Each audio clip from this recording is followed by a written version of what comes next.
Welcome to the Entertainer Spotlight Podcast, where we dive into the fascinating lives and histories of some of the most talented entertainers of all time. From musicians to actors, comedians to dancers, join us for a behind-the-scenes look at the people who bring joy and entertainment into our lives. Get ready to be entertained.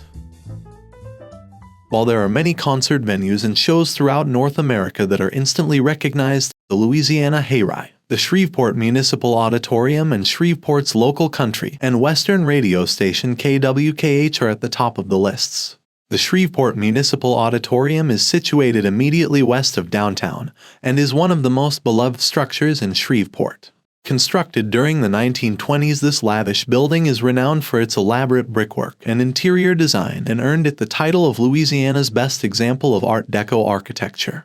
During its early years, the auditorium was used by the military as a barrack for soldiers and as the home of the first aircraft radar warning system.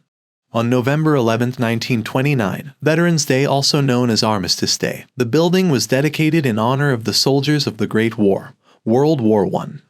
Then, on April 3, 1948, a show called the Louisiana Hayride, which got the name after inspiration from Harnett Thomas Kane's 1941 book of the same name, was introduced to the building and showcased gifted singers, songwriters, and entertainers once a week. The Bales Brothers, Johnny and Jack, Curly Kinsey and the Tennessee Ridge Runners, the Four Deacons, Harmie Smith, the Ozark Mountaineers, the Mercy Brothers, and Tex Grimsley and the Texas Showboys were among the musical performers for the first broadcast. No one could have predicted the impact that would be made from the Municipal Auditorium stage. Because so many international stars started their careers on the Louisiana Hayride, it became known as the Cradle of the Stars. October 16, 1954 marked the performance debut of arguably the most well-known performer to start his career on stage. That's when Elvis Presley first came to the attention of the world. According to former Hayride MC Frank Page, Presley's performance of his debut release on the Sun Records label That's All Right received a lukewarm reception. But despite the crowd's response, Presley was given a one-year contract for future appearances for $18 per performance. After his final appearance on the Hayride in 1956, MC Horace Logan announced to the audience a phrase that would forever become famous: "Elvis has left the building." The Hayride was a mainstay of armed forces radio programming for a while, airing nationally on CBS radio and drawing audiences of about 2,000 people on average per show. After only 1 year of airing, the show became so well-liked that parts of it were shown on a 25-station regional network and was even carried by Armed Forces Radio in other countries. By mid-1954, a special 30-minute segment of Louisiana Hayride was being broadcast on the AFN Pacific channel of the United Kingdom Scottish Forces Radio Network every Saturday. Even though the weekly schedule ceased in 1960, the Hayride continued to operate on a regular basis throughout that decade. From its grand debut on April 3, 1948 to the commencement of the Ozark Jubilee broadcast in 1955, the Louisiana Hayride ranked as the second most influential program, only surpassed by Nashville's Grand Ole Opry.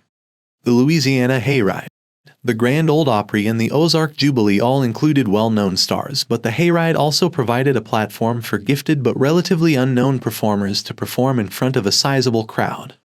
Greats who have appeared on Louisiana Hayride over the years include Webb Pierce, Kitty Wells, Jimmy Davis, Slim Whitman, Floyd Kramer, Sonny James, Hank Snow, Farron Young, Jim Reeves, George Jones, Johnny Cash, Tex Ritter, Willie Nelson, Bob Wills, Lefty Frizzell, Hank Williams, Johnny Horton, Patsy Cline, Buck Owens, David Houston, Tillman Franks, James Burton, and Luther Perkins, amongst many others.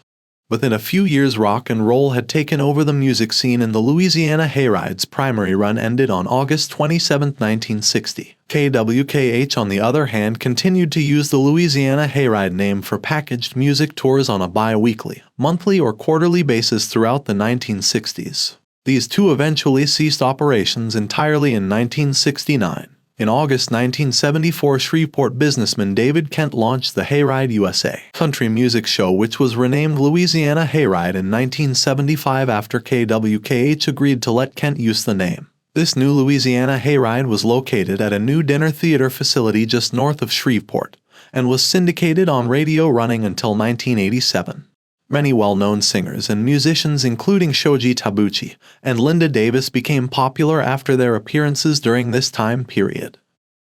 The name has been used for some local performances in the Shreveport area, including a 2003 Louisiana Hayride cast reunion called One More Ride, which featured 60 acts from the original show, including Kitty Wells, the Browns, Betty Amos, Homer Bales, Billy Walker, Mitchell Turok, and Hank Thompson. After several years of litigation, a federal court ruled in 2009 that Margaret Lewis Warwick owned the rights to the Louisiana Hayride name and trademark. Then, on May 31, 2012, KWKH transitioned to a sports format. These rulings and the discontinuation of the classic country music format on KWKH brought the beloved Louisiana Hayride to a close. In October 2017, Bear Family Records released at the Louisiana Hayride Tonight, a set of 20 CDs featuring 599 Hayride performances. The release included a book about the history of the Hayride and a live recording of Hank Williams' Jambalaya on the Bayou. The set also contains archival material from Chris Brown's collection at Centenary College of Louisiana in Shreveport, with the majority of the audio